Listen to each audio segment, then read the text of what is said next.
Okay, so good day, colleagues, and welcome to the Research Capacity Development Unit at the University of Johannesburg from Policy to Impact Human Rights Research in Action seminar. My name is Kweke Zopila, and I will be your moderator for today. Please allow me to start off by thanking all our attendees for taking the time to join us today. And most importantly, I would like to thank our presenter, Prof. June, for her efforts in preparing and giving this presentation. So before I officially introduce Prof. June to you, I would like to go over some housekeeping rules and some important information. And so for the housekeeping rules, if you do have questions during the presentation, please raise your hand if you would like to speak, or you can type your question in the chat box. I will then indicate to our presenter to address your question. And also, this session is being recorded, and the presentation recording will be uploaded on our Moodle communities by the end of the week. And also, we will send out a feedback survey on the chat during the session. Please, can we request that you complete the survey out so that we can get some feedback on whether this workshop was insightful and how we can improve in the future, and also to provide some kind words to our facilitators for their hard work in giving this presentation. And this is also used for the facilitators and RCD reporting. Also, by filling out the survey, you will have the certificate of attendance. And without any further ado, I will introduce our presenter, Prof. June, by reading out her bio. So Prof. June Bem Hutchison, who has a PhD and a Master's in Education, is an award-winning professor and author in education and current director of the Center of Education Rights and Transformation. She has worked and published widely in education, decolonization, historiography, heritage and policy internationally.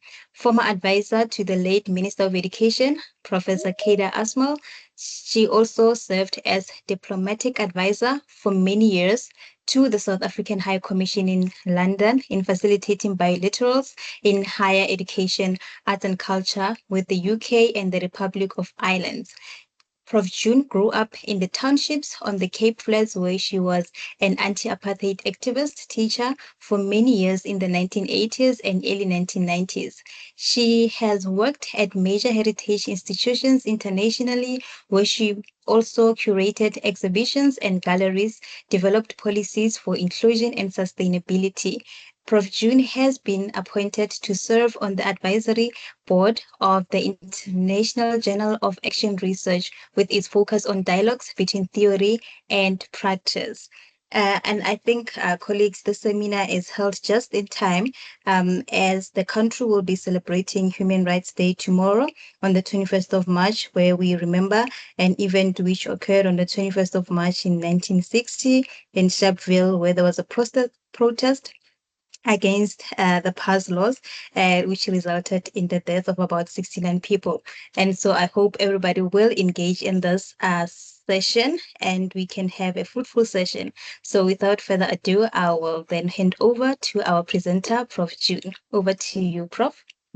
Thank you so much, and thank you, colleagues, for coming out today, which I think many South Africans see as a long weekend. So so thank you so much for making the time and coming out. I don't take these things for granted, and treat it with the respect and humility your presence deserves. So I may disappoint you if I'm going to not do a PowerPoint. I struggled, just psychologically doing it. I always do it. And then I was thinking, but this, I'd rather have the conversation.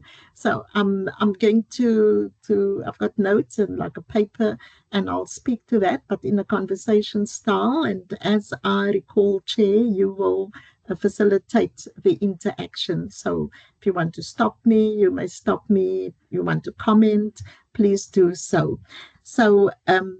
So first of all, I'd really like to thank the Postgraduate School and the research capacity development aspect of it, or unit, for this invitation and this opportunity.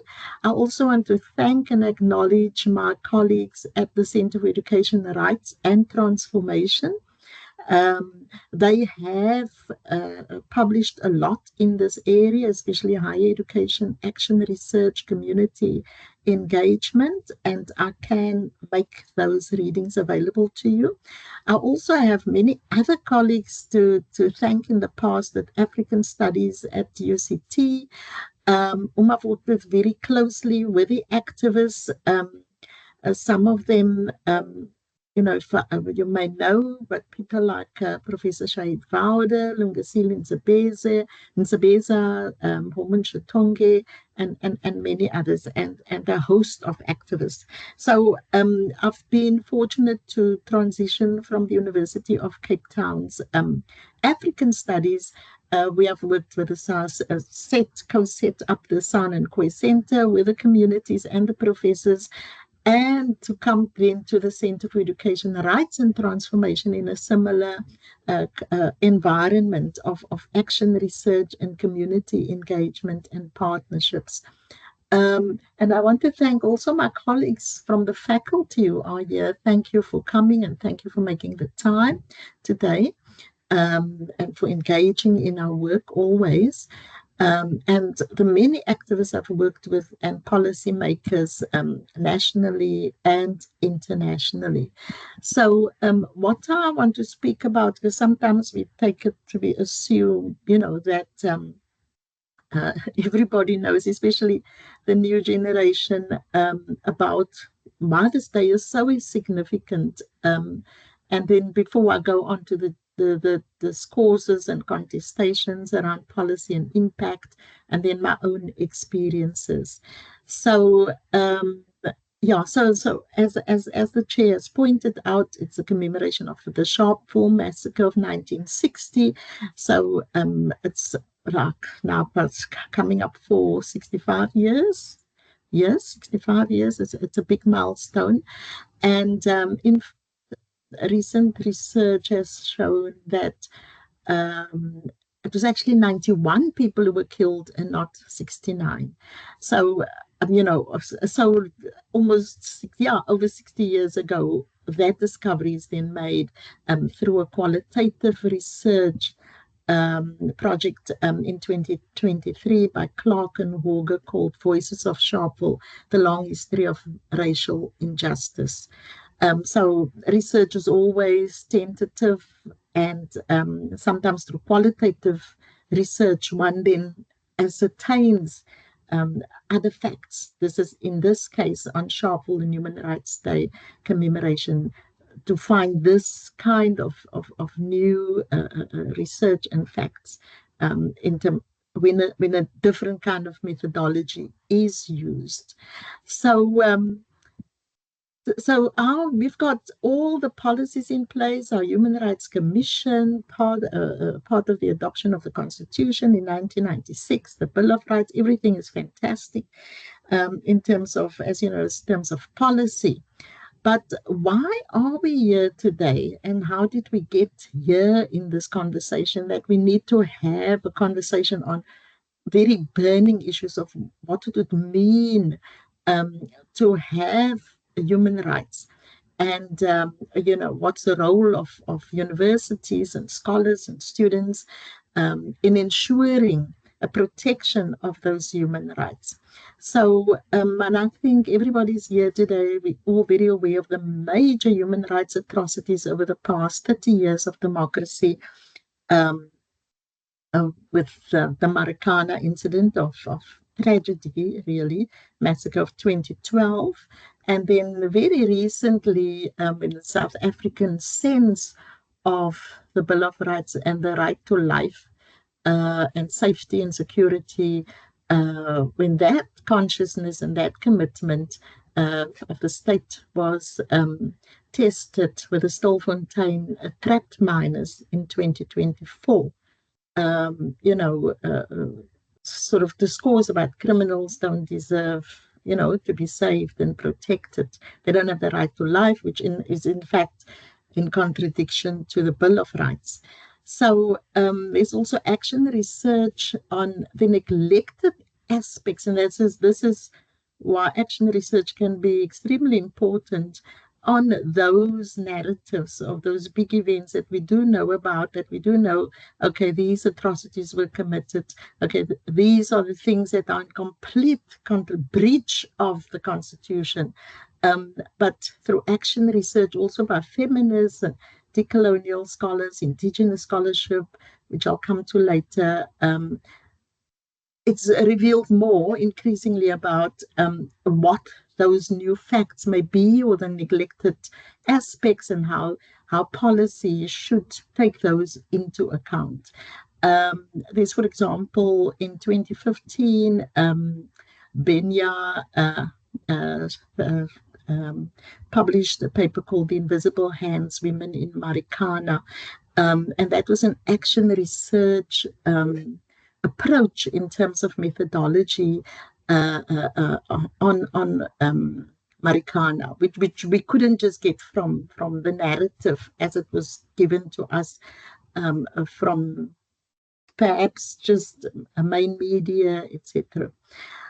So where did we go wrong in a country where the government itself is very aware of multidimensional policy drivers in research?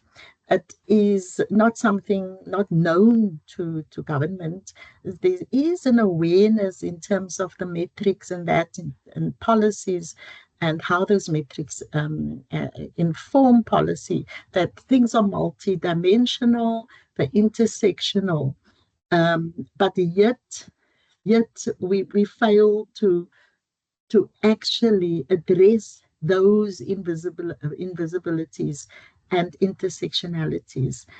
And for me, the big anomaly is in higher education and in dialogue with peers and in this conversation is we have an increase in PhD students, and doctoral students are usually the kind of measure for a society in terms of being able to address crucial issues in that society and to come up with solutions and to make a contribution. In other words, there is the assumption that there's a direct link to higher education research investment, and there should be, and that there are these very serious cognizance of what the research outcomes or findings could do and contribute to a more sustainable society. Or and so I've looked at the March 2023 fact sheet from the Department of Higher Education, which was it was authored by Khuluve and Nechifefe. And the question was, are we producing enough doctoral graduates in our university? And trying to align the universities and the graduates with the National Development Plan targets for 2030. And the target was that we must have more than 100 per million, 100 doctorates per million people by 2030. And this is for the review period reflecting back from 2012 to 2021. So while the research and the doctoral output, as it is called, has increased in science, technology, and engineering, although very much fewer women, it is also noted that postgraduate enrollments have gone down since 2016. So we have a situation, and that's expressed as a concern. So let's increase the PhD students, let's get in more master students, let's invest in this. But does it align to what society is showing us? If the police statistics of reported crimes, if those statistics, we accept they are reliable, we know there are methodological issues and so on, but and it's about what gets reported and how that gets counted. So it shows the exact reverse from what is happening in the investment in doctoral level scholarship, which is high level international rigor on society's needs, however that would be defined at a particular time within a particular area. But at the same time, these crimes have doubled over the last 5 years between 2020 and 2024, which link very directly to a real breach of our Bill of Rights, of our Constitution. And the main areas are, predictably, as we would know, just from our own experiences and daily living and media reports and just what's happening on the street. Murder, close to 1,000 women per year, and almost 400 children get murdered in South Africa annually. So it's just jumping. Rape, as we'd have predicted, has doubled. And not just of women, but also of children and learners in creche, in preschool, including by teachers themselves. Kidnappings, close to 4,000, and it's on the increase. So I was alarmed at how many just in one place, say in Orange Farm in Gauteng, having the most over 1,000 kidnappings with probably no consequences, just in one place in Orange Farm of that 4,000. So there seems, therefore, this big disjuncture between research output as measured by PhD output as the marker for a sustainable society that can address its needs, that there would be research output that can impact on policy and implementation. And the intersectional crises of poverty, crime, safety and security, environmental degradation, unemployment, food security, gender-based violence. And South Africa's picture is not, it's alarming, but it's not also surprising, given the human rights crisis within the global context at present. We are living in a post-humanity global era. And we know this daily. We're all very traumatized by what is happening in Gaza and what happens in many different parts of the world at present, and even what's happening to the people in the United States. So there is a complete disregard for human rights, and that is rationalized within a post-truth global discourse. So you can say what you want to, you can deny, you can lie. Trump can say so many things, even basic things such as the intelligence on South Africa's situation of white people, and their supposed genocide. I mean, people, this is a kind of post-truth that can just be, you can just say what you want to, and Trump really is the epitome of that, along with Elon Musk. So So this is a very concerning situation, because what is happening then, it makes then the Marikanas and the whatever happens, Stilfontein miners, Marikana, whatever atrocity, human rights atrocity happens anywhere in the world, it just fades into relative it just becomes obscure, invisibilized. It really doesn't. People don't seem to have the need to even address it at a large scale, and that is the danger in terms of the political global elite, and what we are seeing today, as we think about human rights. in South Africa at present. So in my own theorization, which has come out of my book called Osi Told Me, by Cape Historiographies Matter, I've been grappling with those invisibilizations and marginalizations that are so dangerous and increasingly intensified as the world goes right. And there's not only with the erasure of memory, of cultural rights, of the right to speak, which is a big right being taken away, which is one of the foundations of democracies. And in South Africa, for example, it's freedom of speech and dignity and all those rights and equality.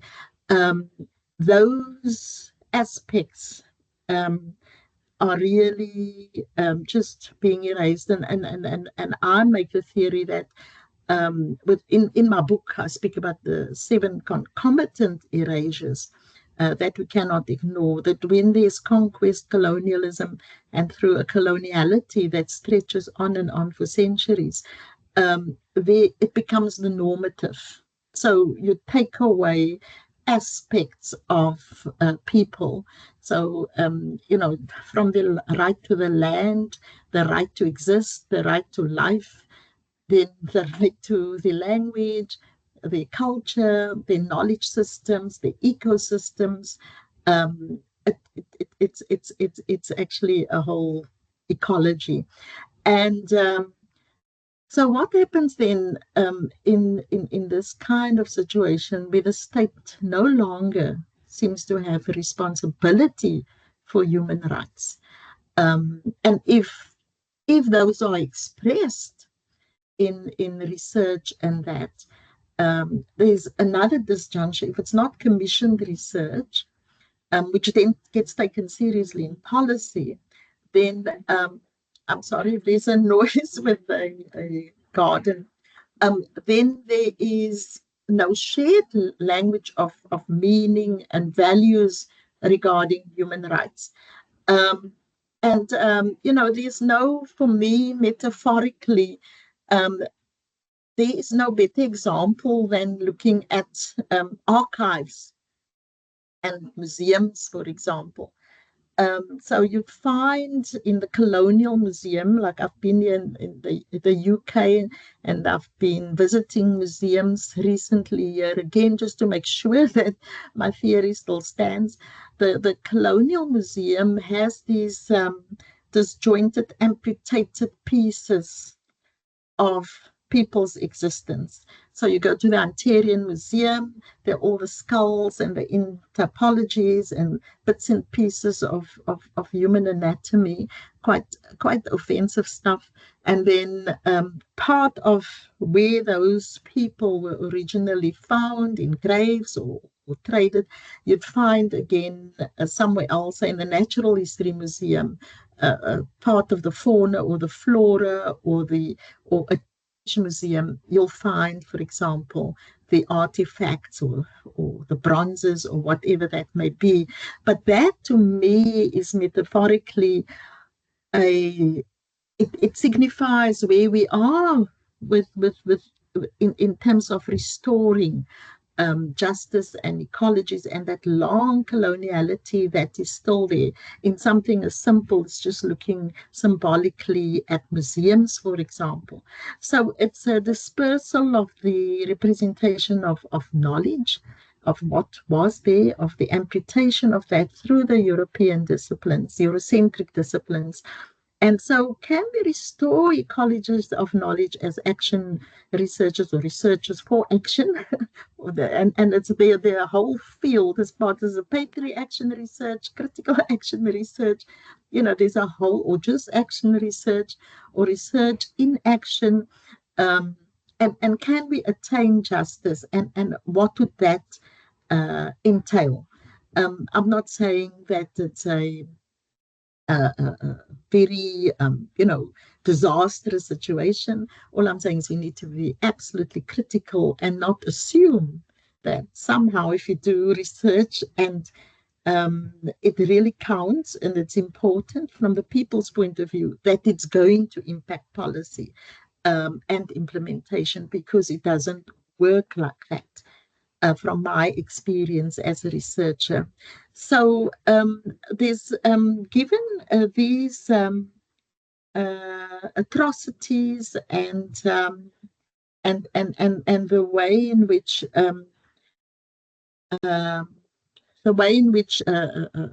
the colonial project has operated to obliterate or to marginalize what's important for people and for the collective. There are theorists that you're aware of, like Santos and others, speaking about the ecologies of knowledge. That put it like the knowledge ecology justice. And what does that mean? Because we can no longer work in little silos. Now, in 1946 already, Kurt Lewin came up with the action research concept, looking at marginalized people and interrelationships. Was already saying in 1946 that we cannot have disciplinary silos. For us to impact on policy, for us to be able to come up with factual, real situations to be taken seriously by government and those responsible to remedy injustices, there's no other way but to actually look at that ecology. So the epistemic justice, cognitive justice, as discourse, are closely linked to the public, to the people, to what's below. So public science, public pedagogy, public intellectuals, public history, and that is where the world was going and is going. And on the other hand, there is this complete clampdown on exactly that. At African Studies at the University of Cape Town, for example, we started to rethink Africa's place in the world and global economy. What did it mean to shift the power, the epistemic power, those structural relations. So it means that we cannot assume, of course, that our research is so neutral and that there's going to be some instrumentalist, reductionist outcome to what we do, that it will impact on society. Somebody's going to take it seriously.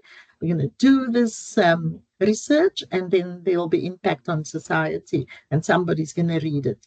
It doesn't work like that. So, because there is a political economy to human rights discourse, and also a political economy to action research. So it's very much linked by the relationship between politics and economics, and whether it's politically commissioned research, whether it's funded in a particular way, like, of course, as we know, pharmaceuticals, biomedical sciences, with a particular agenda. So that is a very Eurocentric Western world. So how can we rethink action research in Africa and its place in the world of research? So that's what we've started to do, and that is how, for example, when we co-founded the San and Kwei Center at the University of Cape Town, it was with that in mind, but it was something that was brought to us really from the community themselves. So it wasn't something we thought, okay, we better tick a box here and show that the university is doing good. So increasingly, I think, with a clampdown, for example, that you cannot even say the word genocide, even if you're an intellectual, even if you have a brain, it's blasphemy. We ever thought we would get to this point. If Kurt Lewin, 1946, would hear us now, it's almost 70, it's almost 80 years later, isn't it? it's an unbelievable situation. So then it really compels us to ask, what is a university? And Badat in 2022 poses the question as follows: what will happen when the engaged university, because we all had to tick our engagement, there's an engaged university, research engaged university, research driven, research engaged, it's responsive, those were all the words, meets the increasingly corporatist, managerialist and commercialized university. What will happen with engagement? And I think we're seeing that. And so also, human rights in action, it's not just a given, it's highly contested, it's highly complex and problematic. And so there are also contestations on community engagement. And Salim Valley, my colleague at the Center for Education Rights and Transformation, asks, for example, in an article in 2023, if community engagement is to be taken seriously, it cannot be reduced to a perfunctory activity, or should it be akin to the business and financial world, social responsibility, public relations exercises. And that's what one usually finds. It's a tick box, means once it's done, that's it. That PR is now done. And then, but that goes further to ask, and value as well, will the discourse of community engagement be relegated to mere political symbolism, or a corporate branding strategy consistent with market competition, rather than reflecting on actual practice and institutional change? And they draw on old scholars like Aronowitz Giroux, these international scholars way back over 20 years ago. They were writing about these things, and even earlier. And so Valley says that responsive and transformative higher education cannot be imagined without confronting the power of neoliberal market-driven policies and their effects. And that's in his article on Reimagining the University 2 years ago. If we ask, what does it mean to be a university, the concomitant question to that is then, what does it mean to be an intellectual or a scholar? Because when we start out and we do research, the action research, we start with how we view ourselves, our ontology, and then how do we understand knowledge? And our knowledge is acquired, our epistemology. And so how are we now going to go about in our methodology? And we teach this, right, to our students. We go through the whole process and the templates. But a fellow scholar, Mutala, points out that most academics, even though we do all these things and we speak about policy, we speak about human rights, we are committed to all these things, we committed to the Sustainable Development Goals, however debated and contested, most academics, Mutala says, are unaware and sometimes dismissive of the considerable amount of non-formal and unaccredited educational research and practice taking place in communities. There's a strong and systemic obligation on universities to respond to what should be their core mandate, to use the intellectual and other resources to support those communities that are historically and socially marginalized.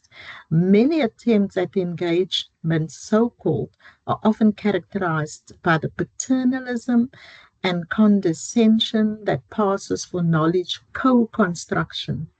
So we need to critically examine this orientation to engagement. And again, this is global. I work also with colleagues in Brazil and trying to work through these challenges in the global south. And so we have to ask, knowledge for what in action research and for whom? So knowledge for what? And Scholar McNiff pointed out, for example, that possible futures exist in the real present. It is what we do now that influences the future. We certainly need to integrate abstract theorizing in the practical processes of improving our actions. But we also need to generate theories from within the action to help us understand how we can exercise our choices to create ourselves as the kinds of persons and of course, by extension, the communities that we wish to be. And so from 2015 with the Rhodes Must Fall movement, which is now 10 protests, and then the Fees Must Fall protests. It's 10-year anniversary now in March. We've just passed the Rhodes Must Fall anniversary. Where are we now? You know, a lot of research came out of that, a lot of many publications theorizing on transformation, but I don't think that we've necessarily advanced, maybe in some areas and some areas not. So it's not business as usual, but action research or research for action became extremely important after the 2015 post-Marikana 2012 in higher education. And we needed to ask, as the students challenged us all as academics, researchers, students, what are our assumptions about knowledge? And so it has become increasingly to be self-critical about our own journeys, our own methods. There must be critical consciousness if there are issues, problems, values, and even lives to be fought for, as Edward Said says. That would mean embracing certainties, uncertainties, contradictions, and the dialogical as constantly mutating, learning from and about your own practice. Now, we probably do this ourselves, but it's an ongoing time. And sort of is policy. There's always this idea that policy will take place and it has this like a top down and predictable kind of linear process, as pointed out by scholars like Tickley. And so there's input and then there's output. There is the input and then there's a policy output, doctorate, and then there's output. But it's much more complex than this, and much more unpredictable, much more messy, even risky. And especially in societies where the state is counter those initiatives and knowledges and ways of knowing, real knowing in the lived experience that comes from below. Because there's an assumption that knowledge resides only in a particular way and in a particular form. So a lot of my own scholarship and with others have looked at knowledge. Where is it residing?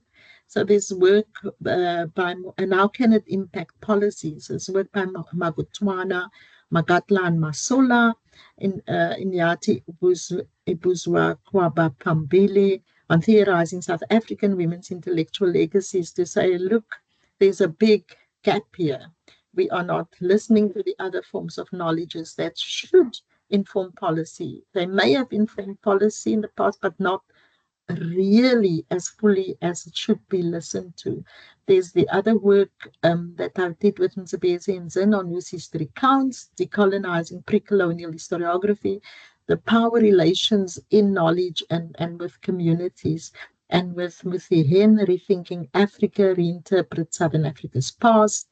So there are works out there that get us to try and rethink method and knowledge production processes for impact on policy. And that can also help us in the action research that would be more appropriate to deliver for society in a more sustainable way. Because it's these kinds of new scholarships that say, which knowledge matters in Africa, South Africa and Africa, and it's rethinking its place in the world. And how can we validate those knowledges to restore human rights? So we don't have a Marikana, we don't have a Stilfontein, and there are also other examples. Now, what I have found in my own research, my own action research and work over many years, is that it's easy when when it's commissioned, right? So in the first 10 years of democracy, when the government commissioned loads of research projects, and there was a serious reading of what was coming out of universities to inform, the gender commission work, or the work on sexual violence, or on workers, education and rights, on history and archaeology, where I was working, heritage and culture, and that was sort of post here within the TRC, the Truth and Reconciliation Commission period, and then you would get support, because it was commission support. It was part of a process of where the country wanted to go to embed the Constitution and the Bill of Rights. I've also seen that when I worked on the bicentenary of the transatlantic abolition of the transatlantic slave trade in the British Empire from 1807 to 2007, when we worked in dialogues across the United Kingdom. There were so many dialogues, many communities. We worked with academics, communities, everybody together, politicians, local government, librarians, and archives. But once we've delivered on the Greater London Authority's commission to develop a policy for implementation on reforming the curriculum, and even things like stop and search policy of Black boys in London. Once that was done, everything was closed off. The doors closed, done, the tick boxes done, we've done our commemoration, and we can go further. So what can we do? What are the strategies then that we can do as academics, as scholars, activists, to really keep things on the agenda that align so closely with the United Declaration on Human Rights? So action research for human rights is increasingly becoming a problem. It's a little bit of a nuisance. And you can read that if you just listen to Trump and others. You can read where, and our own politicians, we can read where the world is going, and why this is becoming an irritation. And therefore, if something becomes an irritation, more reason to do it, because it's a sign that it's important work. It's counter-hegemonic. And there's a lot of work being done, or has been done, on policy and implementation. We all know that having a policy that's informed by research doesn't necessarily guarantee implementation. Also, commissioned research is often just a 3 to 4 month flash in the pan, quick survey, especially things like heritage impact, or something that will disturb the environment, but the plan is there and the plan is going to go ahead. And so there's just a quick tick. And so what can we do as researchers to sustain that accountability from the state, so that implementation is just not a flash in the pan? In 2025, there was these authors, Adikola and others, and the article is titled "Our Hands Are Tied: The Disconnect Between the Statutory Rape Policy and Rural Teachers' Realities in South Africa." Their research, which was going into an action research methodologies, that they found that teachers, for example, in just dealing with understanding why a rape is occurring in schools and with such young children as well, that teachers lack awareness and access to training to implement policies. And so they say, oh, we just left to figure things out. So it's all in the words, it's all there, but there's no discussion and dialogue. Dialogue is closed down in many ways. If one thinks about in the 1980s, in the times when we used to really commemorate Human Rights Day, and that time we used to call it Sharpeville Day. The street committees, it was dialogues, it was talking about things, it was the newspaper, the community newspapers, the pamphlets. You weren't left to figure out things. And I think that is the shift, that there is this a whole digital, if TikTok doesn't sort it out for you, Facebook or whatever, then you just left, or WhatsApp. You figure it out there, but there's no engagement. There's no like, I'm coming to you, I'm going to talk to you about this, and we're going to form a group, and we're really going to try and do a close reading of this and understand it. And academics, researchers, students were key and important and instrumental in those street dialogues. So schools, for example, I was a SATU teacher, I was a shop steward. I was before that also a trade union teacher with WECTU, Western Cape Teachers Union. And we were constantly having our dialogues on the Cape Flats. We'd go with our teachers in Khayelitsha, form networks, and teachers in Mitchell's Plain, Nyanga, Gugulethu, on the Cape Flats in its broader sense.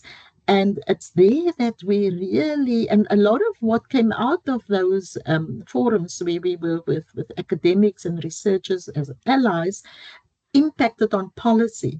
And it informed policy, whether it was history, whether it was public health, whether it was literacy, language policies in education. A lot of it comes out of those dialogues we used to have. We don't have that anymore.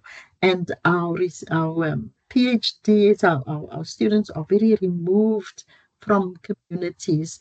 Not everybody, but in most instances.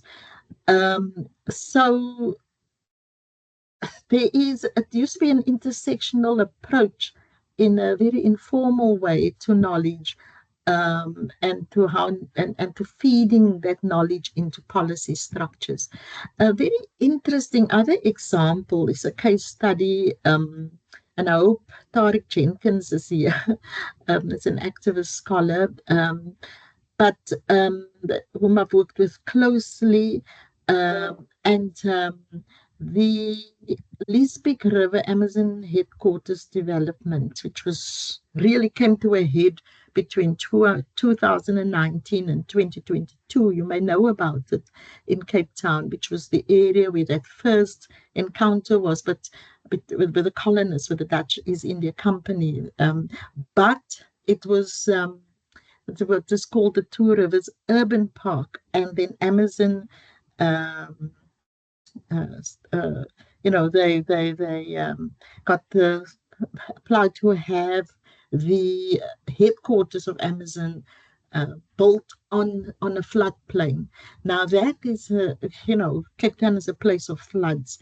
Now that, and there were very different perspectives and tensions about it, and in the end, research was used to justify just ignoring people's viewpoints, and it was used in such a narrow way. Impact assessment was used in a very narrow way. So research can be used extremely negatively by the powerful, and they'll say, 50 journals. So this was peer-reviewed. This is the scientific evidence, and therefore we're not going to listen to the people. Yes, we're listening to what they're saying, but in the court of law, this is what counts, these research articles. So again, and those research articles and scientific research that get used, they often not, and more likely than not action research. So, or research with the people over a long, deep listening process. So it has a real impact. What we do as researchers, how we get involved as universities in a negative way. Can be positive, but can be used very negatively. Um, and and we saw that with the Liesbeek River, the Two Rivers Urban Park case study, and how researchers and universities, can become it illustrated how academics, professors can become complicit with capital against the people, and also divide and rule tactics. And there are articles written about that. There's, for example, a very recent article by Jenkins and Vader. You can find it, 2024. It's called Questioning Modernity and Heritage, the Case of the River Club Development in Cape Town. Jenkins is an action researcher, an activist, along with the Professor Vader at African Studies at UCT. And Jenkins was involved in this long, intense process, even with death threats and having to move from house to house. And it was extremely frustrating because the evidence through action research pointed to the anomalies and the shortcomings and not being listened to in the indigenous Khoisan identified people being totally ignored. And even though that action research spoke very powerfully in like volumes and volumes of evidence that were presented to the court at the hearings, it still didn't succeed. So, and this is what I'm trying to say, is that it's not a straightforward instrumentalist situation that you're going to go out there and do this wonderful research and then everybody will listen to you and it will have impact. More is needed. And what that is the question we need to think about. So Jenkins and Vader then make they come up with the conclusion in that article. And amongst others, they say, and I quote them, there are many conceptions in these disputes about what is considered the public good for the citizens of the city. Ultimately, what should be considered is what are the ethically responsible courses in action among the diversity of views. We suggest that bridging some of the central paradoxes of this dispute, which cannot be achieved in justifiable terms solely under prevailing legislation, which privileges forms of commodities such as land bought and sold at market value, nor under heritage legislation, when both, and this is an important point, when both are fundamentally flawed by a coloniality that disadvantages the global majority. So this work that we did, everybody speaks about partnerships and so on. So Vader was Shaib Vader, professor, head of School of African Studies, Gender and Linguistics, worked closely with Tariq Jenkins as a scholar, activist, action researcher, doctoral student. And it's a long process. We formed the Tara Restorative Justice Forum to engage in real things that were happening, with the community coming to us and saying, there's something terribly wrong going on. Our languages, we dispossessed of our languages, of land, of housing, and a range of other things. And it got us to rethink methodologies standard methodologies in action research, such as in 1993, the work of McNiff, Action Research Principles and Practice, which was very much the individual doing the research. So what is my concern becomes, what are our concerns? Why am I concerned about it becomes why are we concerned about it? What do we think we can do about it? Or what can I think I can do about it is what do we think we can do about it? So the I becomes a we and an us. And I'm not speaking about LGBTQI pronouns, but about the collective in this instance, in this context. And we learned a lot from community. I learned a lot from the community because I was very much an individualist researcher, although I came from the struggle and did a lot of struggle work with communities, and especially in London, I did a lot of community engagement work on the Cape Flats and so on. But still, when I went off, it was always, I need to get this paper in or so on, and that's just how it is in higher education. But what we've learned also through this work with an activist and scholar like Tariq Jenkins as action researcher is that the community themselves can also become human rights commissioners, and it's beyond these assumptions of communities having to be told what to do. It was very much the communities telling the professors what they need to do at the University of Cape Town. And there were very exciting transformation initiatives and processes, of course, with allies and the professors and scholars and the Rhodes Must Fall students as well.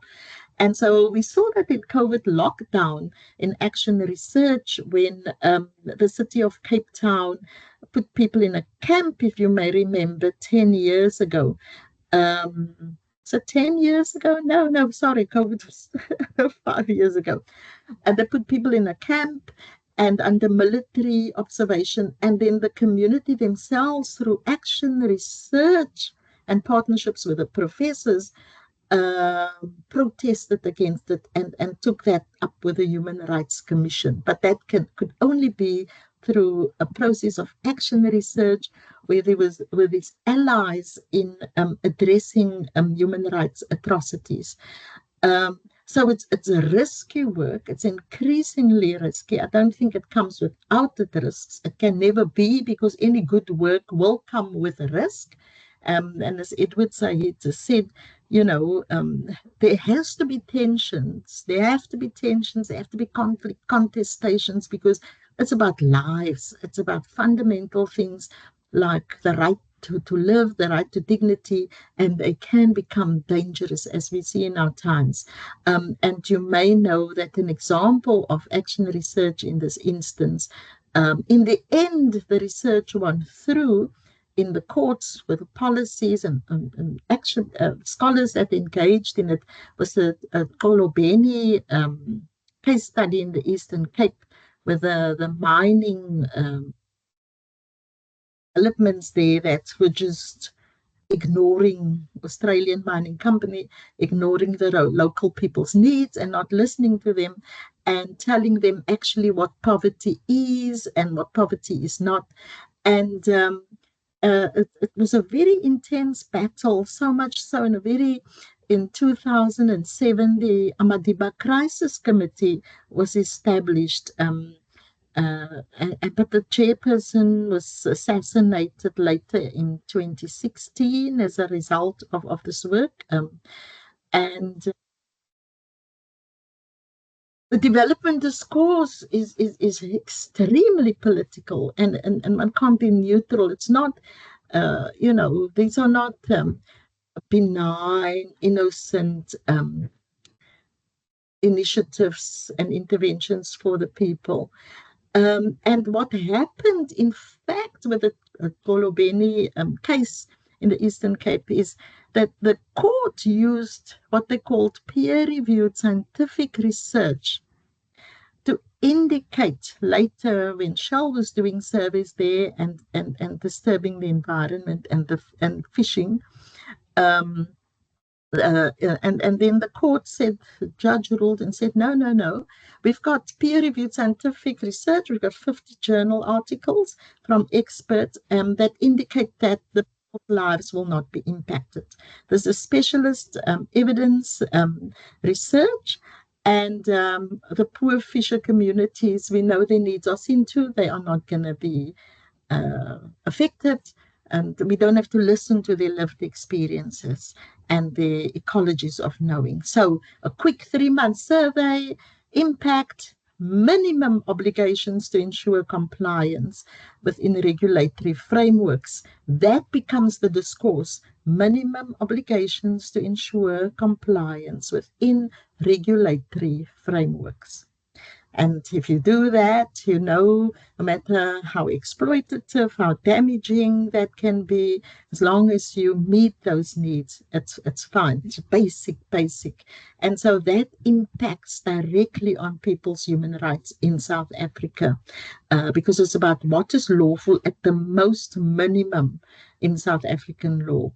But then, thankfully, through a lot of activism, researchers, scholars, all together supporting the community of Xolobeni, a High Court ruled in favor of the community and a moratorium on all those disturbances by development companies and Shell and so on in 2018. So it takes sustained work.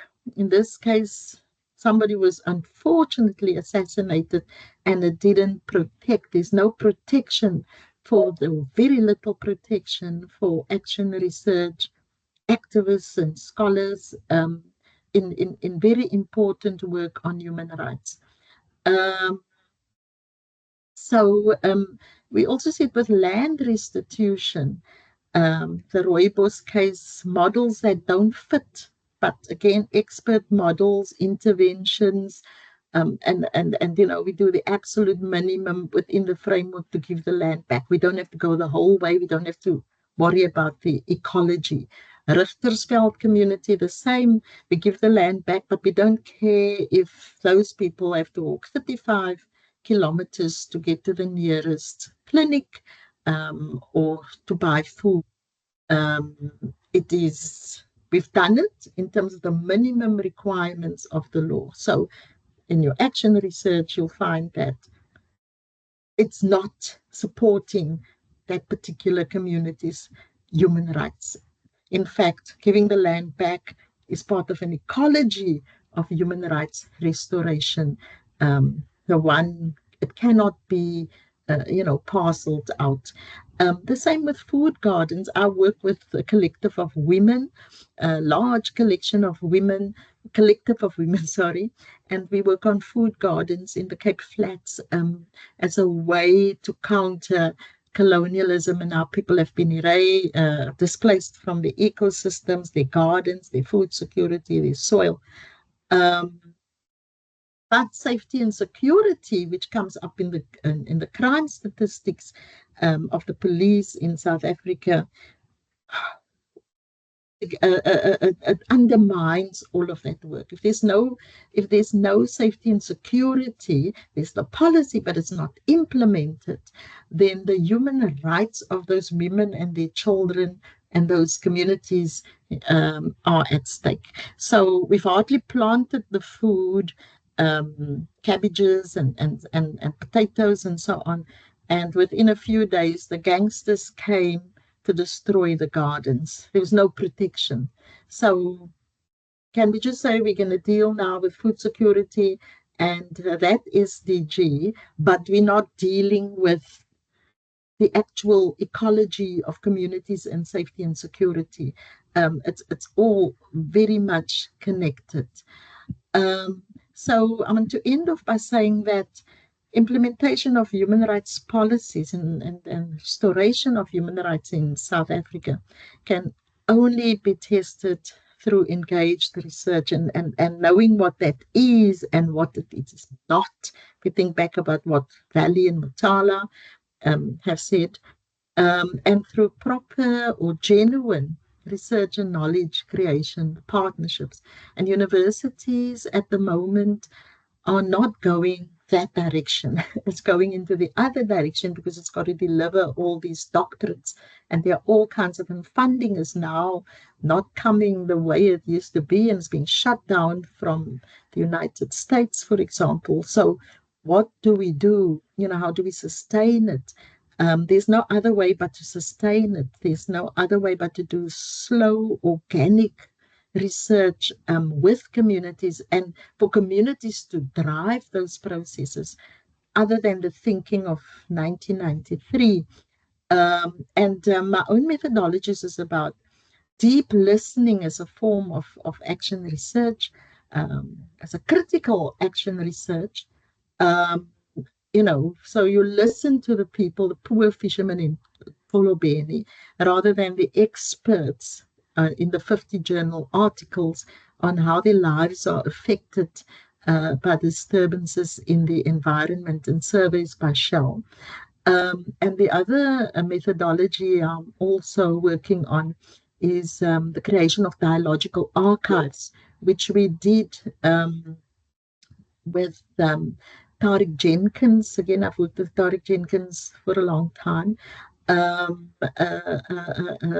12-week seminar with the Paulo Freire Institute and the University of Caxias do Sol in Brazil, and a postdoc there, Carolina Skenato and Danilo Streck, who wrote the Paulo Freire Encyclopedia. And so, keeping the dialogue alive, keeping the dialectic alive, keeping the problem solving alive in action research.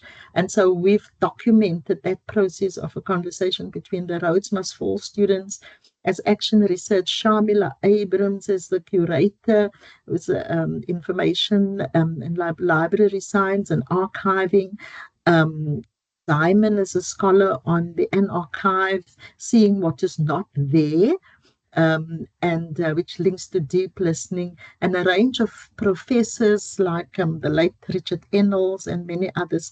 And so we have theorized dialogical archives as a method of action research that is critical and that can bring impact, but of course it's got to be sustained. And in that process, the scholars also came up and workshopped the idea of pedagogical letters, which is like in the form of how Paulo Freire has written about issues of our time that we document and we find solutions for as a living archive. So I connect in my own research and my many years of being in the field in terms of a scholar and an activist and a citizen to these new methods. And so I would like to end on it. And you, and I hope that makes sense. Thanks. Open to questions and discussions.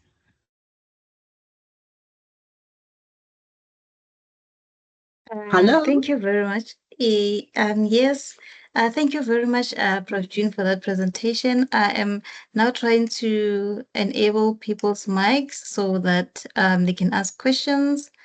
You just give me a moment. I see Prof. Elizabeth's hand is up, and I would just like to unmute her mic and then so she can speak. I think there is some errors in the settings, and I'm just trying to fix that. Just give me a moment, and some can raise their hand on the chat box. I don't know if you're able to, can just someone confirm if they're able to write on the chat box?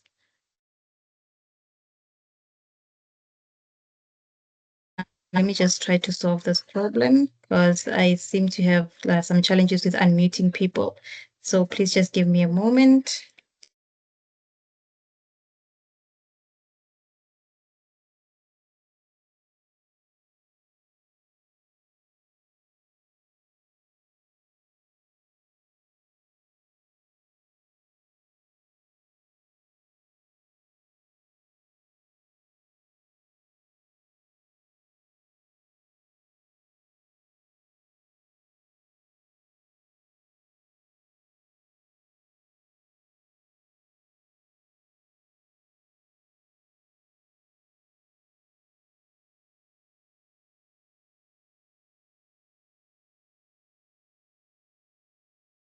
Hello, it looks like the mic has been activated.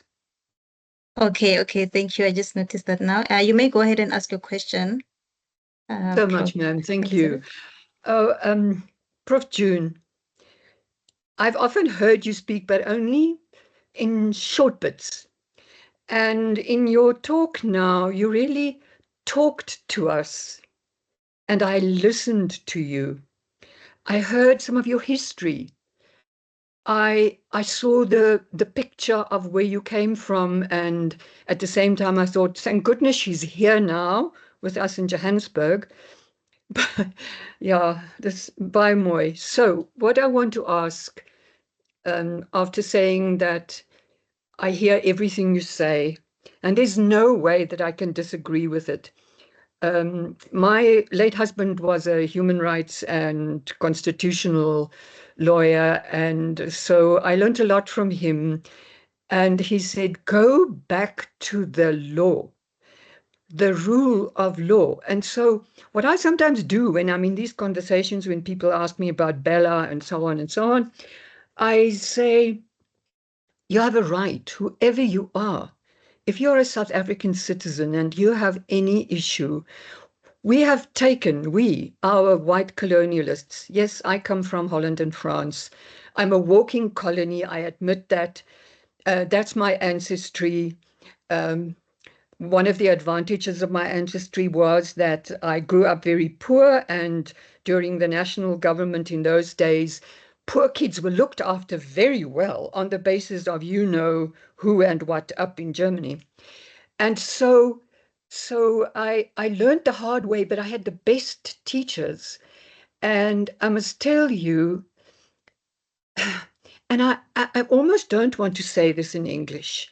I almost want to say this in my home language. And if you don't mind, I would like to use a rude word. Daar was vreeslik baie, and I'll spell it K-A-K, so it doesn't sound so rude, in all of this.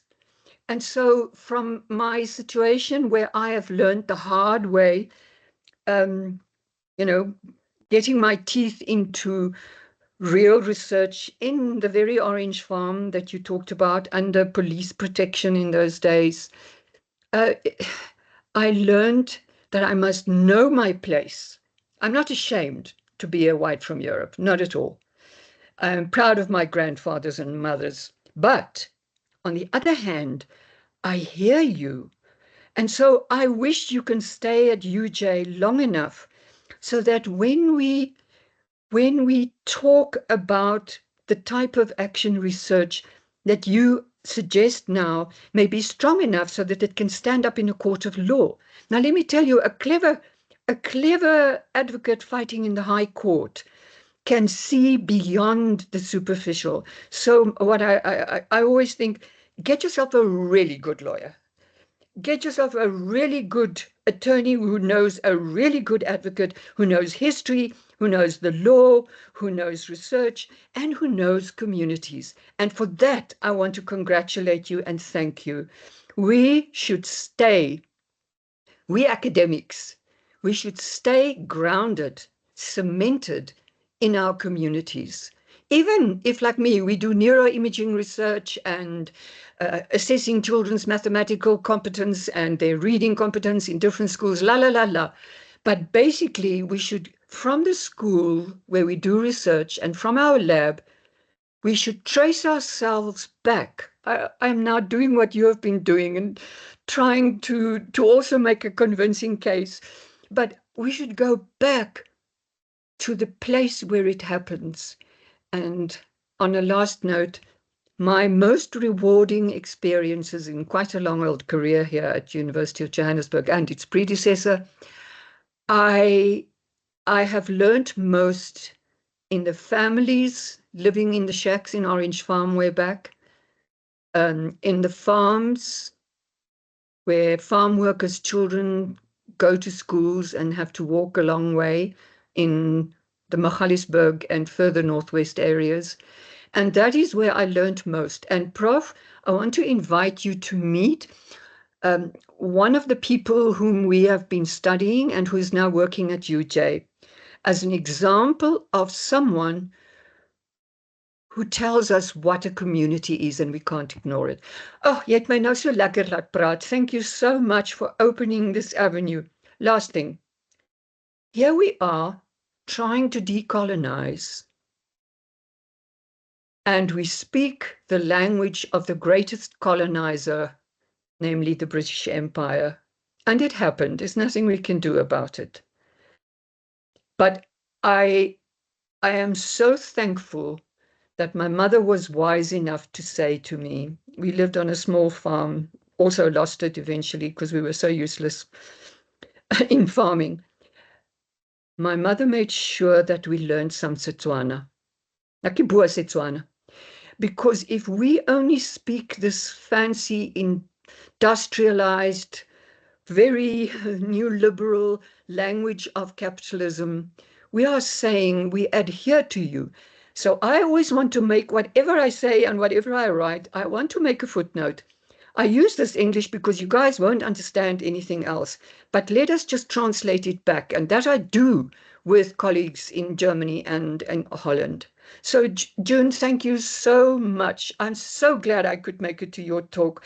Be blessed and make fires at UJ. And get your colleagues, all of us, in different centers and different departments, get us into communities. Please, please get us into communities. Not like the communities of the Paleontological News Center at UJ, which I listened to in awe yesterday at Senate. All these old bones and medicines, right up there in the Magaliesberg, on the land that is privately owned and nobody can go there unless you have a permit.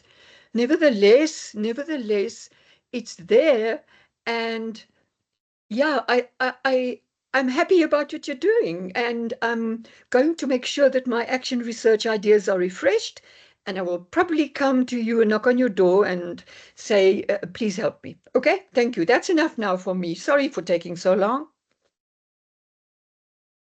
Thank you, Prof. Henning. I don't know if, Chair, you want me to respond, or shall we take more comments?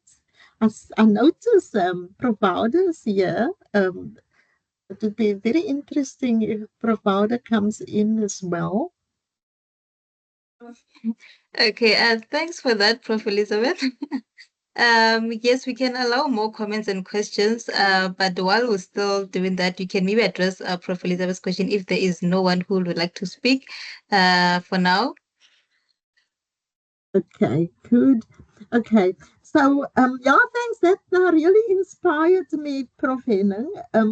And you know, your response in my book, Osi told me I actually have a chapter looking at the at Afrikaans as a language of the Osi, as the matrifocal figure, the mother on the Cape Flats with indigenous knowledge. But Osi says, because Afrikaans, 1595, it was already around before 1652. And Osi says, maar ek kan myself net uitdruk in Afrikaans, my indigenous knowledge. Yeah. So, so Osi insisted that we speak the language that is the language of indigenous knowledge, however hybridized and creolized and the colonial impact, but it was also the kwekwe meaning and proverbs and mythologies and understanding protection of ecosystems and food security that's embedded in those languages. So we find it, in Xhosa, in Setswana, in Kwekwe and the San languages, but also the remnants of it, of course, due to the colonial impact on the Cape Flat and in the Western Cape within Afrikaans. So I wrote the whole chapter in that book on Afrikaans. That's right. Yes, the taal van Osi, the language of Osi. And then, solidarity action research is the emerging, exciting future. And yeah, we can't do research without the people. And the people they know what's wrong, right? So solidarity research, I think is very useful. We used to do this in the 80s, but of course not formalized, institutionalized. Um, it's sort of bridging the formal and informal, and we used to do it, with the journalists and so on, to build a living archive of what was happening at the time. So journalists like Zubaida Jaffer, Sylvia Vollenhoven, and there are Max Dupree, there are many others who have, it was a form of solidarity action research, archiving as it happens, I think it's an extremely point that you mentioned about the courts. We mustn't forget that we've put these systems into place. People paid the ultimate price for that. We put the constitution, these acts and all of it in place, and we should hold the state to account for that in terms of human rights. And even if it means 10 years, 20 years, we must sit there and test the courts. And in the case of Kolobeni, it won through in the end. And I think it's that's also as researchers and scholars in related fields or relevant fields across the disciplines where it's needed, should sit through the process in the courts. And I know it's more complex. I know, people get death threats. I know even magistrates and judges get death threats. But we need to hold our country to account. We cannot have the statistics we have, like 4,000, just over 1,000 women, just killed like that. 400, close to 400 children being murdered, probably through gang violence or whatever, and the rapes, and the poverty. I mean, we're also familiar with these alarming and disturbing statistics. Yeah. So how can we as researchers, young scholars, the doctoral students, the new ones coming out, build and engage solidarity action research? Yeah, thanks. Thank you for that, Prof. June. And I would now encourage everyone to just come up with the questions and comments so that we can engage Prof. June. And so long, while we're still waiting for the others to raise their questions. Okay, we have a hand from Shahid. You may unmute yourself and speak. Yeah.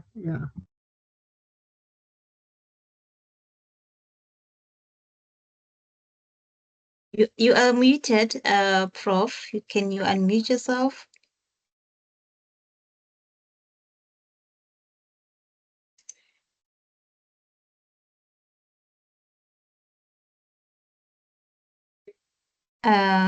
Prof. Fauda, you are still muted.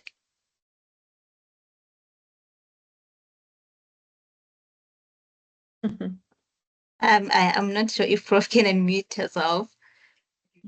Prof Fauda says it's not allowing him to unmute. Maybe just check the settings, Chair, for Prof Fauda. The mic settings. Yes, I have enabled, everybody's mic is enabled, so you just have to unmute from your side and then speak. All the mics have been enabled.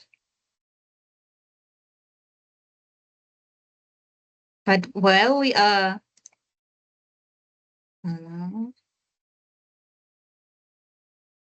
while we are still waiting for Prof to speak, if I could just raise one question, Prof. So, Prof. June, do you think that the policy makers in different disciplines, in education, in health, and in all other disciplines, do you think they're in touch with reality?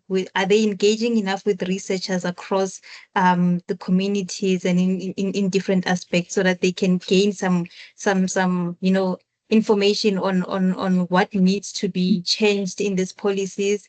Are they, so that the research that is done across the globe. I mean, they don't have to take everything. They don't have to take everything that every researcher is doing. But then just to engage more with the researchers across the country, the nation, so that they can be aware of some of the things that are coming up, so that some of the policies can be revised and changed and amended according to the reality that is happening. I mean, the world is changing every now and then, and we have to keep up with the changes. So are the policymakers, in your own thoughts, are the policymakers really engaging enough with the researchers and across different communities? Yes. So, thank you, Pravada. I saw your comment. It could be because Pravada is from outside, from UCT. So maybe that's why I can't talk. I don't know, or maybe it's something else. So yes, I have, started to work, for example, with public health. So we were working on heritage, on Two Rivers, on indigenous knowledge of holistic learning, mental health, and then the public health department, for example, from a totally different discipline and faculty, said, look, we want to ensure that our policies and how we inform and relate this in our own teaching, and of course in how we engage policy at the governmental level, takes into account this kind of work, takes into account listening to other ways of knowing of people and place and trauma. And so as public health officials, we can't just do our work in isolation if somebody comes to us and they traumatized. But we only stick to public health policy as it was and so on, without actually listening to other disciplines and what's happening in action research. But that only became possible because those professors, that professor lead of public health, Professor Leslie London in this instance, was engaged in the activism and the action research on the Liesbeek River floodplain and protection of that ecology, and then made that connection to health policies. So that it's still very emergent. I don't know how far it has progressed, but it's still very, very tentative and emergent, but definitely from the public health professors and scholars, there has been a widening and a listening in this particular case. And so, and it's, and also went to court to make submissions on the Two Rivers, for example, and on environmental impact policy. So here you had health professionals who, through action research, got to the conclusion that they need to be involved in a very intense research process that can impact on policy and implementation in the courts. But they wouldn't have arrived at that unless they were working very closely and intimately with communities in action. So that does happen. The same with the legal, the professors, as Professor Henning has highlighted. There were those professors, not all, but many, who when they work on justice issues, that they know that you cannot, if you have to be engaged with the community.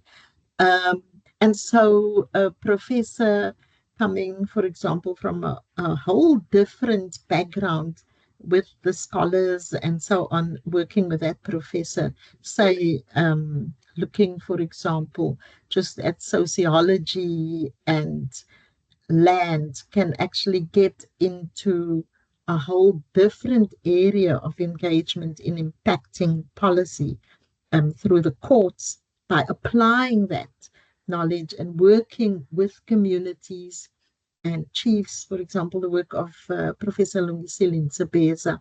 So it's transcending the disciplines and being open. Yeah, so I would, for example, when I look at what the big problems are through my own research with communities, on safety and security, for example, it's climate change discourse, and I'm in a research project with the University of Toronto and Texas and UNISA, Pretorian universities locally in Johannesburg. And the discourse has been on with communities, with schools, on food gardens and climate change, and we're doing exciting work on that. But you know, I raised the question because of my own activist research or engaged research and action research in another community on the Cape Flats, that we need to also learn safety and security is absolutely fundamental.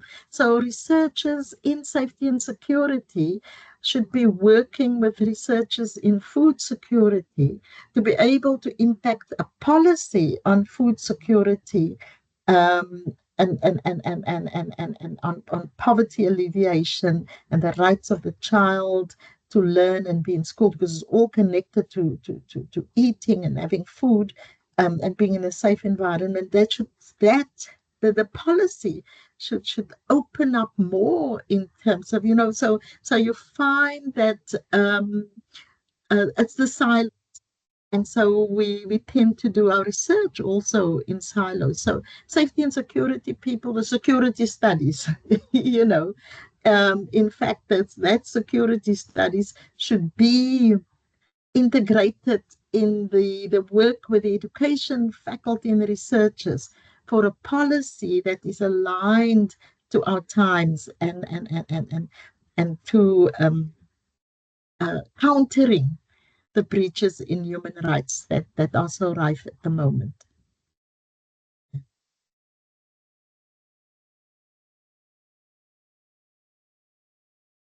Okay, thank you so much for that detailed response. And I think now we get an idea. And I would like to encourage more people to ask the questions. Please, can we come in and engage with Prof. June? I think there is a comment, this one again from Prof. Henning. On a COP of 3, UJ Research shares the collaboration with Gauteng Department of Health, Education and Social Development. The outcomes have been encouraging. And then from Prof. Houder, with regards to the Two Rivers case, we can ask why the courts chose one set of research evidence here and not others. Why, for example, was the City of Cape Town's own experts ignored, or that of health experts? Why has a particular concept of economic growth been accepted and not more expansive developmental goals? So the big, beyond Eurocentric Western models. Why did the court choose a Eurocentric narrow model of development in the face of overwhelming evidence on the ground from the local against it? And so those are the questions one need to ask. And I don't know, provided these would make very interesting research projects on what's going on. But we obviously know the straightforward answer of why, in the neoliberal context, that has happened. Yeah.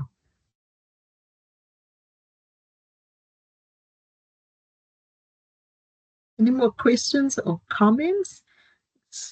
Probably going into the long weekend now. Yes, I'm sorry, apologies, because I'm experiencing some technical glitches on my side and I'm unable to see the comments. So please, Prof, if you do see the comments pop up from your side, okay. Yes, I'm so Hi, sorry about that. Sorry to interrupt. Hi, Prof. June. I can see the comments. I'll be able to assist. Oh, thank you, Chandra. We don't see any more unless somebody wants to comment. Anything else, maybe? So just to go back, there was sorry, I only logged in now quickly just to assist Koketso. Prof. Elizabeth Henning had a comment. Was that addressed? Yes, I just said no. She said,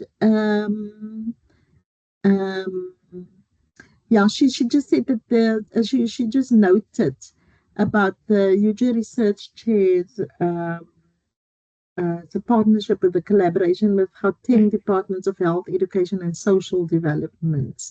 The outcomes have been encouraging. So she's just, I think, confirming an example of collaboration, in research. That's good Thank for you. community. Yes. I don't know Yep. if Prof. Henning wants to comment on that, but I think that's what she's trying to tell us, that these things can work. Yeah. But Thank you, then, Prof. as Prof. Wouter points out, but Mhm. choices and very, very concerning choices are made in courts, and it's about choosing evidence. Yeah. So choosing which evidence will count, and therefore I think it's about sustaining the battle in the court, and going back and questioning and appealing and going back and yes, I know this the activist scholar providers Tariq Jenkins has been going back and back to court tirelessly with evidence this high, and not giving up. Yeah, but it takes a lot of investment from the university, and I think as long as the university goes into a trajectory dictated by the markets, it's becomes increasingly difficult to make action research that matters count. But we have to stick to it. We have to, because there's a constitutional imperative to this. Yeah. So we shouldn't just accept that the Constitution and the Bill of Rights are disregarded. And I think that is what Prof. Henning is also saying. So and yeah, so and to me the answer then would be in allies and networks and solidarity. Thanks, Prof. June. We also have one comment. If you could please share the names or links to the papers you mentioned in the session. The names of The names or the links to names the or links. papers. Yes. I can put it right here, although I don't have it as a reference. I don't have a reference list. I'll have to put them all together, but okay, maybe let me just try and do it quickly if people have the patience to still stay. I don't know. They may want to go. Can I send it, or I suppose they may not be afterwards? Alternatively, Prof. June, you can send it to us and then we will email the attendees after the session. Okay, yeah. Okay, I think that's the best, because I've got it all over, because I've got a paper and then I've got this. I don't have it as a reference list at the end. Yeah. No problem. Thank you. There is a hand up. I let Koketso take over moderation and the attendee can speak. Thank you. It's Matlofanolo, is it? Matlofanolo?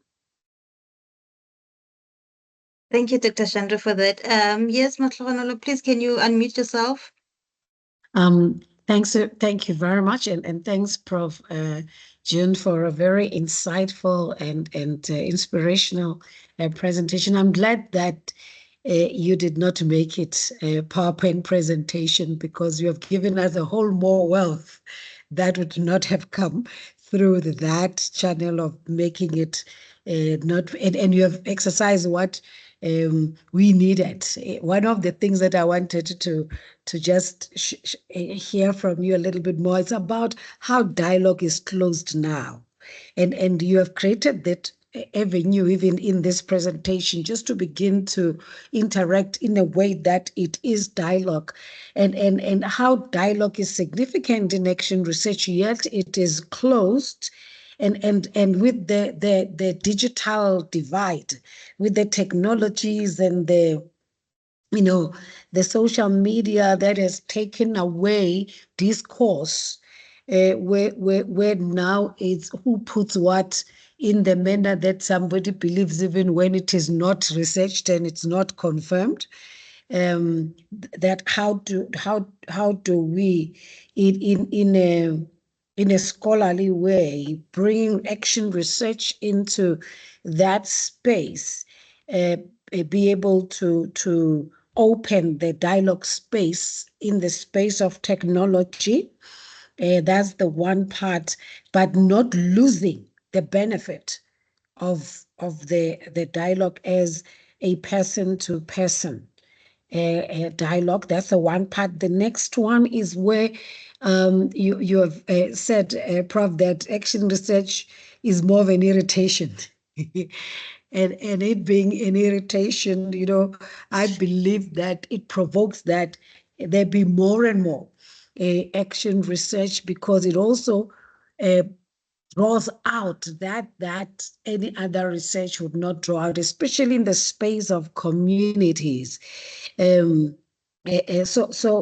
in the space where action research has to be more and more a strength of drawing out knowledge, enhancing knowledge, and even impacting on the knowledge that is out there. You gave a very significant example, just lastly and quickly, on the Marikana issue, that by virtue of the research that followed, there was even more evidence that came out of it. The same with the Sharpeville massacre, even when it is just the stats that there was then a change of record and knowledge. So I just wanted to hear from you, Prof, and I believe it would also benefit others. How do you see this being a strength, so that it can be more and more considered, even in institutions of higher learning? Thank you, Prof, and everyone on the platform. Thank you, Matlofanolo, and thanks for being here and for your input. And your question. So there's this wealth of inherited scholarship activism that we have in the world, and of course we saw it with the millions, for example, marching against the genocide in Gaza, millions across the world, and that's the public. That's public science at work. That's the walking science. Prof. Henning spoke about being a walking. Well, this was very funny, but I'm sure she's not a more decolonial living archive. And so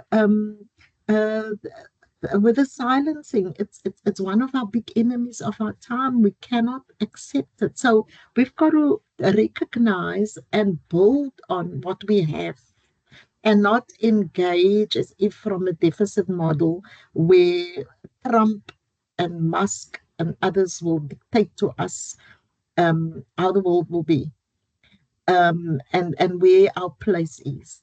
And I think that can so easily happen as there's a clamping down. And so, because we come from this listening that's been there since ancient times, and it's there within our psyche, in our communities, in our Paulo Freire scholarship, our feminist scholarship, our indigenous knowledge, methodologies and scholarship, and it's strong, it's there.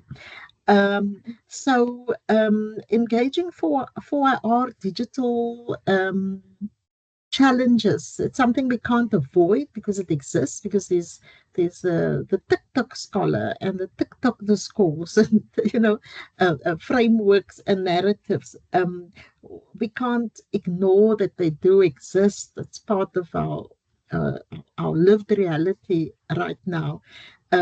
virtual reality, for example, I've seen in action in work I've done in museums and so on, like over 20 years ago. So the recreation of reality through some other form of intelligence, but it could never do the human work of empathy and the person work of dialogue. And so there is the danger also to go into 4IR without the necessary values of what an action research paradigm or a new research, you don't even have to call it action research, but with that kind of engagement with knowledge and how we produce knowledge with people and the methods we use with people, co-designed with them and what that would mean. We can't abandon it, especially in the light of sorry, in the light of these exciting digital new ways of communicating and knowing, but which come with severe dangers, because you can also go to war and kill people with the very same technology. It's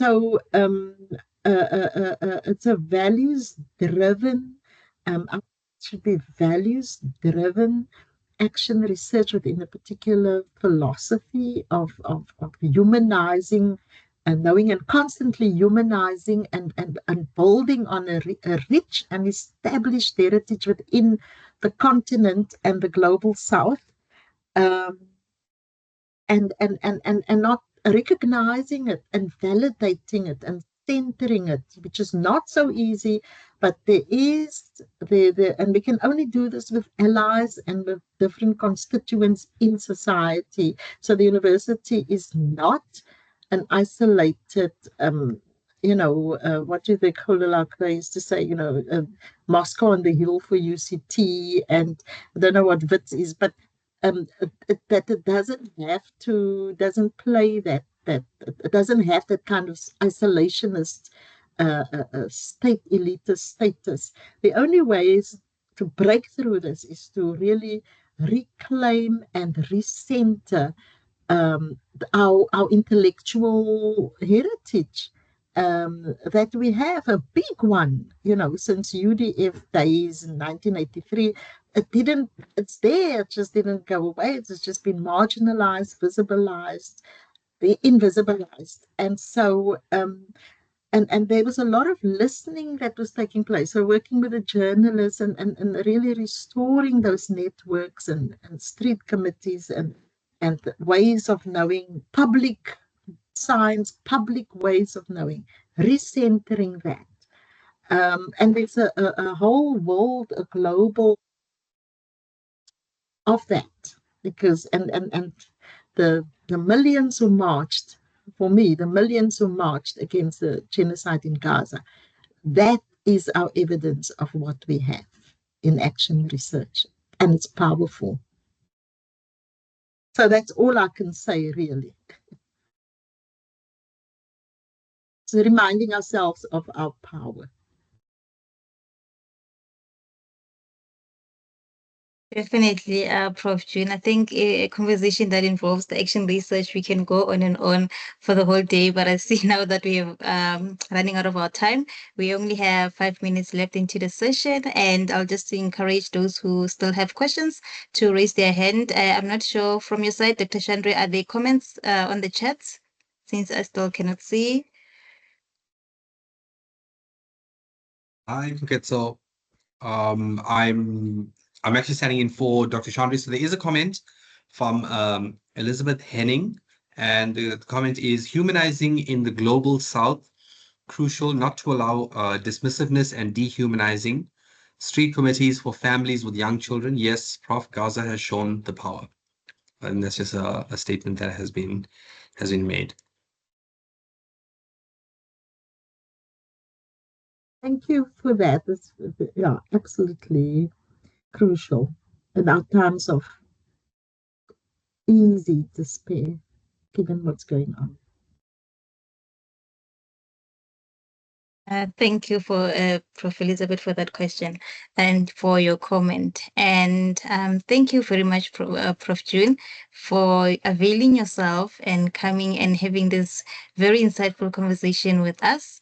I mean, we can go on and on the whole day, but I would like to just thank you for just coming here and presenting the session. And please apologies for that, the technical glitches that we experienced towards the end. We really apologize for that. And thanks to the participants for coming in and engaging and joining us on this conversation. We really appreciate you taking your time to attend this session. And I'm sure that everyone is looking forward to the long weekend. And may we please have a very beautiful Human Rights Day tomorrow. And, you know, remember our rights and also the responsibilities that comes with the rights. So please, I will now end the session. If there are no more questions and comments, I'll just give the last round of questions before we conclude. Thank you, Kuketso, and thank you, Prof. There is actually a link that's been posted in the chat to an Instagram video, I think, discussing the topic, if members of the chat would like to access that. Okay. Okay, thank you, Dr. Lorenzo. Thank you so much. Yeah, so I suppose Okay. say goodbye. and yes. And for the very insightful comments and the responses, and wishing everybody a good Human Rights Day. That we don't forget what 21st of March 1960 was all about in our times. Definitely. Definitely. Can I just remind everyone to complete the feedback survey that is on this on the chat box? It is very important that we get some feedback on the session and how insightful it was and how we can improve in the future. And please, the survey is on the chat. If you could just please go to the chat and then complete the survey. And thank you for that. And without further ado, I will then end the session and thank everybody for attending, and particularly Prof. June. Thank you very much. You have given us a very insightful presentation. The discussion was very fruitful and we appreciate it. And so have a good day further and have a lovely weekend, everybody. Thank you, everyone. Thank you, Chair. Thank you. Have a good, restful weekend. Thank you. Bye-bye. Bye-bye. Bye.